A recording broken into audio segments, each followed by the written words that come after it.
Assalamualaikum warahmatullahi wabarakatuh. Kami dari kelompok 3 yang beranggotakan 4 orang, yaitu Puput Yulia Putri, Yola Fernanda, Rifatul Munah, dan Muhammad Miftahul Munir dari Prodi Pendidikan Agama Islam akan menerangkan tentang kronologi sejarah filsafat abad pertengahan.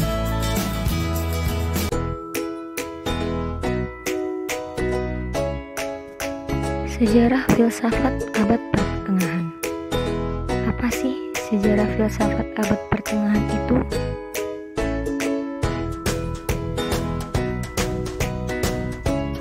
Di sini kita akan mempelajari sedikit tentang sejarah filsafat abad pertengahan.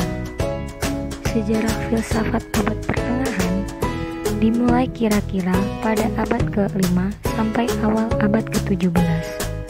Para sejarawan umumnya menentukan tahun 476, yakni masa berakhirnya kerajaan Romawi Barat yang berpusat di kota Roma dan munculnya kerajaan Romawi Timur yang kelak berpusat di Konstantinopel atau sekarang disebut juga Istanbul. Sebagaimana halnya dengan filsafat Yunani yang dipengaruhi oleh kepercayaan, maka filsafat atau pemikiran pada abad pertengahan pun dipengaruhi oleh kepercayaan Kristen. Periode abad pertengahan mempunyai perbedaan yang mencolok dengan abad sebelumnya. Perbedaan ini terletak pada dominasi agama. Timbulnya agama Kristen pada permulaan abad Masehi membawa perubahan besar terhadap kepercayaan agama. Zaman pertengahan ini adalah zaman keemasan bagi kekristenan. Selanjutnya, masa abad pertengahan dibagi menjadi 2 masa.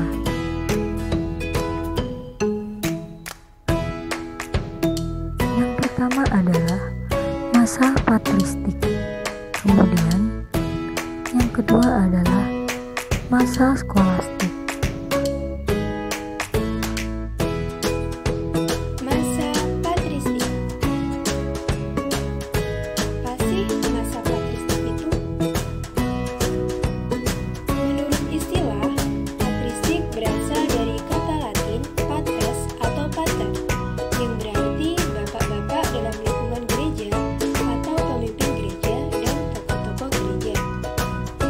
Pemikir Kristen pada zaman patristik mempunyai sikap yang berbeda-beda terhadap filsafat Yunani.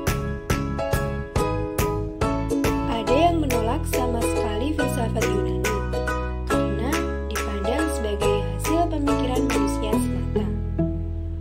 Akan tetapi, ada juga yang menerima filsafat Yunani karena perkembangan pemikiran Yunani dipandang sebagai persiapan bagi Injil. Jadi, pada masa patristik ini terjadi pro dan kontra terhadap filsafat Yunani. Pemikiran tokoh pada masa patristik. Yang pertama ada Justinus Martyr. Ia berpendapat bahwa agama Kristen bukan agama baru, karena Kristen lebih tua dari filsafat Yunani. Yang kedua ada Clemens. Clemens memberikan batasan terhadap ajaran Kristen untuk mempertahankan diri dari filsafat Yunani. Yang ketiga ada Tertullianus. Ia lahir bukan dari keluarga Kristen, tetapi setelah melaksanakan pertobatan, ia menjadi gigih membela agama Kristen secara fanatik. Ia juga berpendapat bahwa wahyu Tuhan sudahlah cukup. Yang keempat ada Augustinus.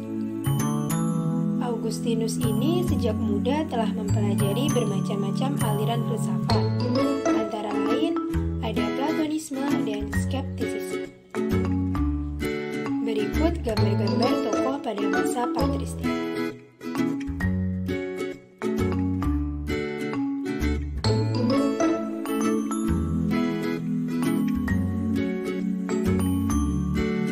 Selanjutnya ada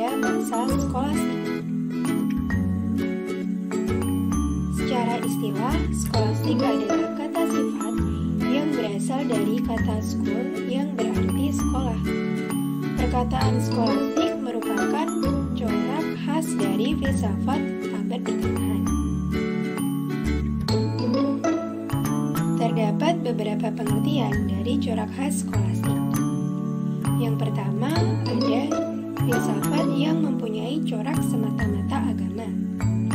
Yang kedua, filsafat mengabdi teologi atau filsafat yang rasional, memecahkan persoalan-persoalan mengenai berpikir. Sifat ada, kejasmanian, kerohanian, dan baik buruk. Selanjutnya, saya akan menjelaskan tentang pemikiran tokoh pada masa skolastik. Yang pertama, Peter R. Bailardus pada tahun 1079 sampai 1180. R. Bailardus memberikan alasan bahwa berpikir itu di luar iman. Dibandingkan etika, R. Bailardus merintis pemikiran baru. Ia adalah orang pertama yang ingin menyusun etika, bukan berasal dari wibawa wahyu, tanpa meninggalkan moral Kristiani. Kemudian yang kedua, Thomas Aquinas pada tahun 1225 sampai 1274 menafsirkan bahwa Tuhan sebagai tukang buyung yang tidak pernah berubah dan yang tidak berhubungan atau tidak mempunyai pengetahuan tentang kejahatan-kejahatan di dunia. Tuhan tidak pernah mencipta dunia, tetapi zat dan pemikirannya tetap abadi. Kemudian Albertus Magnus pada tahun 1203 sampai 1280. Di samping sebagai biarawan, ia juga dikenal sebagai cendekiawan abad pertengahan. Selain itu, ia juga mengantarkan ajaran Aristoteles di Eropa Barat, yang oleh karenanya telah dibuka keterangan yang baru bagi pemikiran Kristiani terhadap gagasan-gagasan dari filsafat Aristoteles. Selanjutnya, era skolastik Islam dan Barat. Pada dasarnya, sampai pertengahan abad ke-12, orang-orang Barat belum pernah mengenal filsafat Aristoteles secara keseluruhan.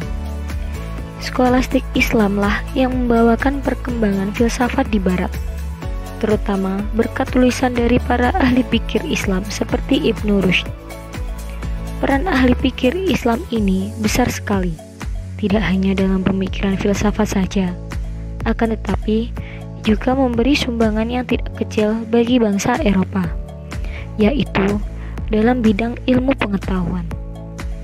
Namun, setelah pemikiran-pemikiran Islam ini masuk ke Eropa, banyak buku filsafat dan peranan para ahli pikir Islam atas kemajuan dan peradaban Barat sengaja disembunyikan karena mereka, bangsa Barat, tidak mengakui secara terus terang jasa para ahli pikir Islam itu dalam mengantarkan kemoderatan Barat. Kemudian selanjutnya adalah Renaissance. Renaissance berasal dari bahasa Perancis kelahiran kembali.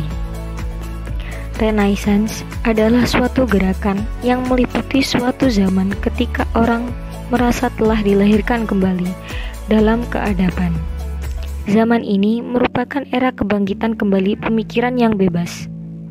Ciri utama Renaissance adalah humanisme, individualisme, lepas dari agama atau tidak mau diatur oleh agama, empirisme, dan rasionalisme. Hasil yang diperoleh dari watak itu ialah berkembangnya pengetahuan rasional. Sejarah Renaissance.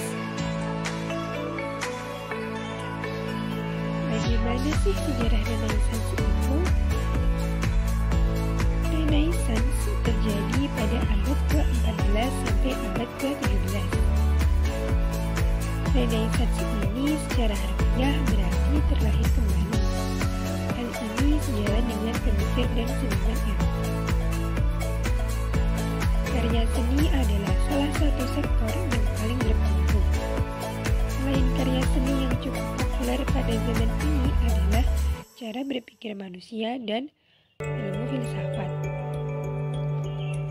Para pemikir mencoba meletakkan posisi mereka sebagai manusia yang bebas menentukan pilihannya, bahkan bagian dari suatu kelompok. Karena itu, individualisme juga berkembang pada zaman ini.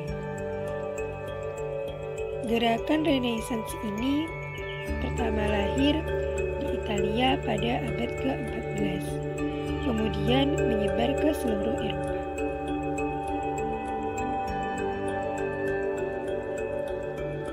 Sebab timbulnya Renaissance.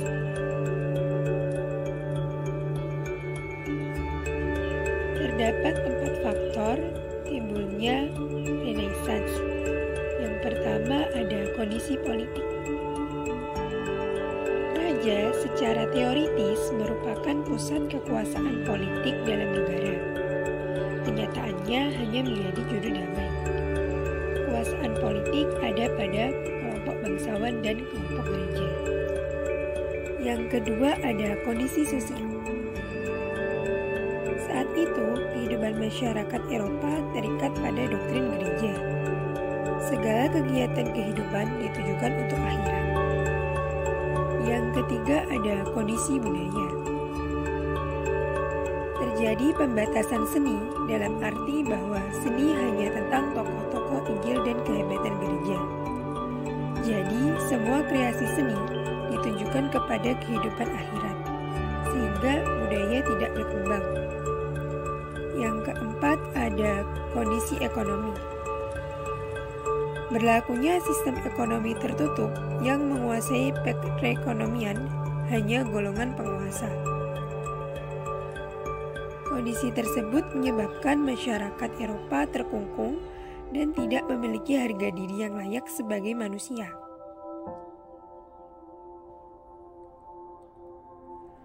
Pemikiran tokoh pada masa Renaissance.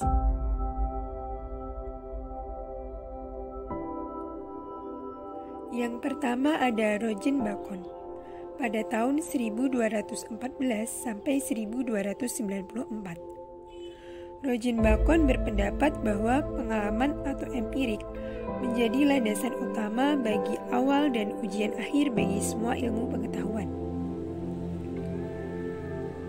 Yang kedua ada Nicolaus Copernicus pada tahun 1473 sampai 1543 Masehi. Nicolaus Copernicus mengajukan pendapat yang asing bagi pendapat umum pada masa itu. Ia mengatakan bahwa bumi dan planet semuanya mengelilingi matahari. Yang ketiga ada Tycho Brahe pada tahun 1543 sampai 1601 Masehi. Tycho Brahe tertarik pada sistem astronomi baru yang diperkenalkan oleh Copernicus.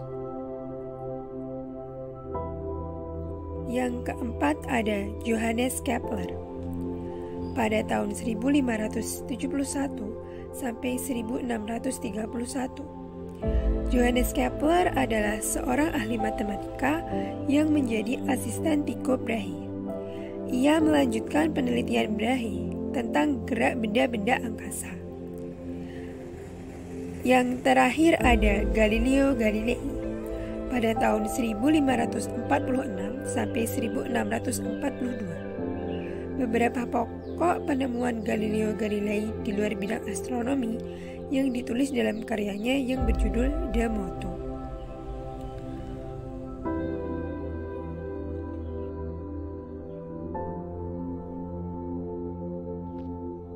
Oke, cukup sekian penjelasan dari kami tentang kronologi sejarah filsafat abad pertengahan. Jangan lupa like, comment, share, dan subscribe ya. Wassalamualaikum warahmatullahi wabarakatuh.